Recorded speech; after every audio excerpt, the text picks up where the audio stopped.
So yan guys, kakatapos lang po namin ng mission. Actually, ayan po, wait lang. Yan. Actually po, ano po dapat ito? Scouting with Kalingap Mikoy kasi medyo sinipagan po kami kanina. Pero hanggang half day lang po kasi may work din po kasi ako. Nag-usap lang po kami ni Kalingap Mikoy na mag-scout and bisitahin po ang kanyang beneficiary. Pero mapapansin nyo naman po, medyo malungkot at wala po sa itsura siya. Di okay lang. Ano po, legit po kasi na medyo malungkot po ngayon si Kalingap Mikoy kasi panoorin nyo na lang po sa vlog niya, ito po yan. And gusto ko lang bro, ikaw kamustahin kung okay ka lang ba? Okay naman bro. Ano mga nare-realize mo ngayon? Kasi sa tingin ko bro, first time mong na-experience yung ganito din. Kasi ano pati bro, at tawag dito, yung mga pinarating sa akin na naawa ko sa kanila. Kasi akala nila na magagalit tayo, di ba? Akala nila mag-disappoint tayo, pero hindi ganoon. Actually ako pa nga yung nakaramdam ng ano eh, pagkabigo sa sarili, sabi ko bigo ako sa mga nagano. Gusto ko din kasi i-vlog to bro para malinawan din nila na ma-explain din yung sa loobin mo kasi may mga viewers na naman dyan na baka ano naman kung ano naman ang sabihin or isipin, di ba? Para malinawan lang din siya kasi ngayon po kasi naging emotional po talaga kami sa nangyari kasi di din po namin na-expect. Actually masaya po sana yung pagpunta namin dito. Mag-update lang po kami pero yun nga yung nangyari. Mapapanood nyo po yan sa vlog ni Kalingap Mikoy. And bro, okay ka lang ba? Okay lang, yun na kahit pa paano nung napasan, bago tayo naman kasi umalis, masaya yung mga bata. Yan! May blessing naman kasing dumating. Pero naramdam kasi kita bro kanina. Alam mo kung bakit ganun yung naramdaman ko kasi ang sakit sa damdamin na makita yung mga bata na kung paano natin sila nakilala ay ginagawa nila ulit. Kaya sa tingin ko bro, disappointed ka pero hindi sa kanila, sa sarili mo. Oo talaga. Yun yung nakikita ko kasi ngayon bro na ramdam kita bro, syempre like alam ko na mga nararamdaman mo and gusto ko lang sabihin sa iyo bro na wala kang pagkukulang bro. Wala kang pagkukulang, ginawa mo din yung best mo. And sa tingin ko bro, ito yung parang ginawa ng way ni Lord na para ma-realize din natin na ganun yung mangyayari kung wala ka din sa kanila, di ba? And pina-realize din yun sa pamilya nila, beneficiary mo nila Jovi na ganito din yung mangyayari kung hindi nakilala ang Team Kalingap, especially si Kalingap Mikoy. Kaya thank you so much bro, sana wag ka magbabago at nandito lang ako para sa'yo, susuportahan ka namin, susuportahan kita and cheer up bro, chin up, yan, chin up kasi nag-chin down siya kanina eh. Nahawa ako kay Joby kasi lagi nakaganon si Joby.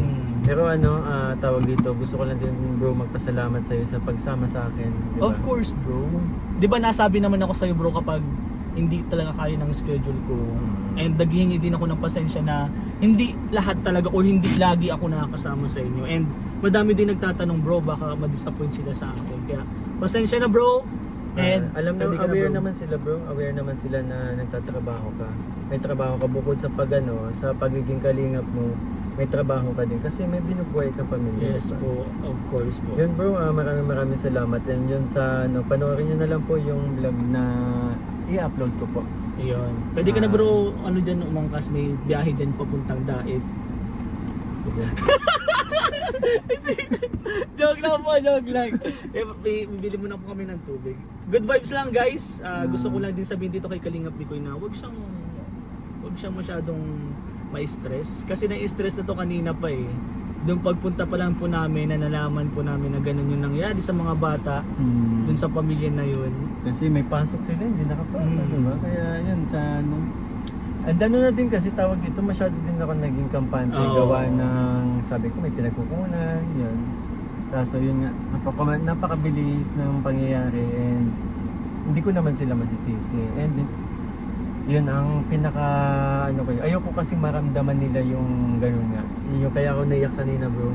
Ayoko maramdaman nila na yun at yung takot kay Kalingap ni Koy, yung konsensya, yung ano na nawa daw sa akin. Sabi yan yung mga sinabi nila sa akin. Actually bro, ramdam ko din sila na parang ay galit sa akin. Naging guilt, Oo, guilty sila. Galit sa akin si Kalingap Mikoy.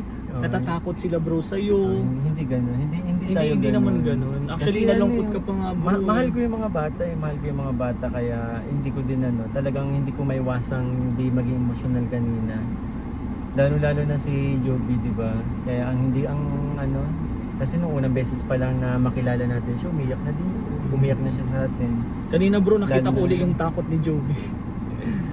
Kasi natatakot din siya. Ang gusto kasi bro nila, tinan mo kahit hirap na hirap sila, nagbebenta uli sila sa kalsada Hindi, para kasi mabalik yung tinda. Natatakot sila na baka pagbalik ko, makita kong walang laman, yung maramdaman ko, parang baka magalit. Hindi naman ako ganun eh. Kaya nga, sabi ko, yun, at least kahit pa paano, lesson learned sa pangyayaring to. And naniniwala ako na, sabi ko nga sa kanila, binibigyan ko sila ng pag-asa na sabi ko, subok lang na subok. Ang ano din bro, ang isa pa dun sa parang kinalungkot ko, pagkapasok pa lang natin, naluluwa na si tatay. And dun pa lang, alam ko na parang gusto nang itigil ni tatay. Parang sumusuko na ba? Sayang Doon na naman. sumusuko. Doon, 'di ba pag sabi niya, sumusuko na siya agad, ayaw niya nang i-try.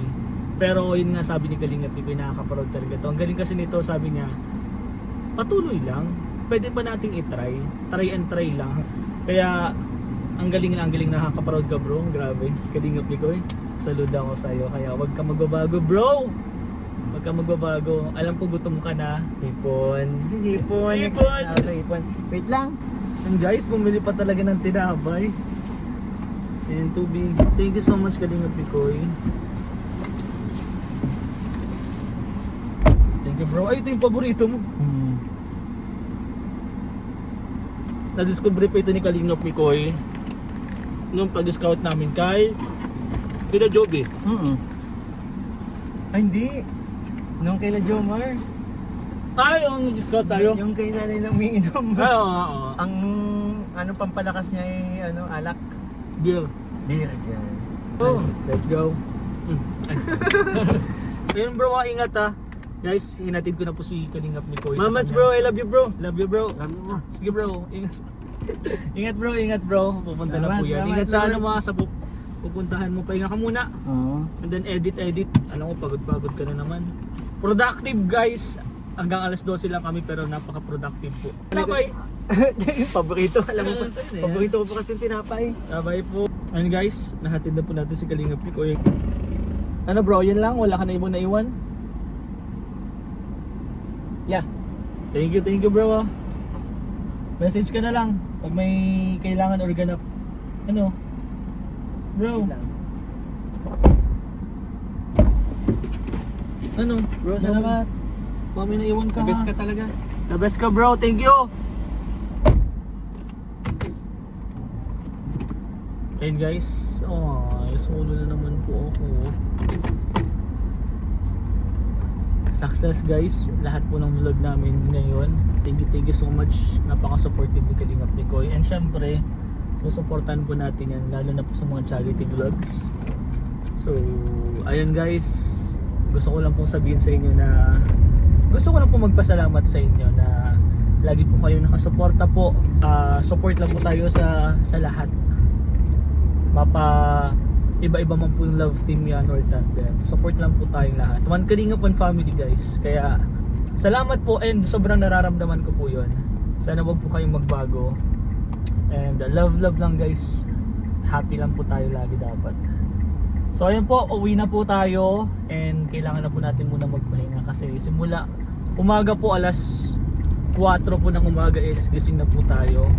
So ayun guys, sa mga hindi pa po dyan nakasubscribe, subscribe po kayo. Lalo na po, huwag niyo po kalimutang suportahan Kuya Bal Santos Matubang, Ate Edna, Kalingap Rob, Jack, K-Boys, buong team Kalingap po. Suportahan po natin. And of course, one Kalingap, one family.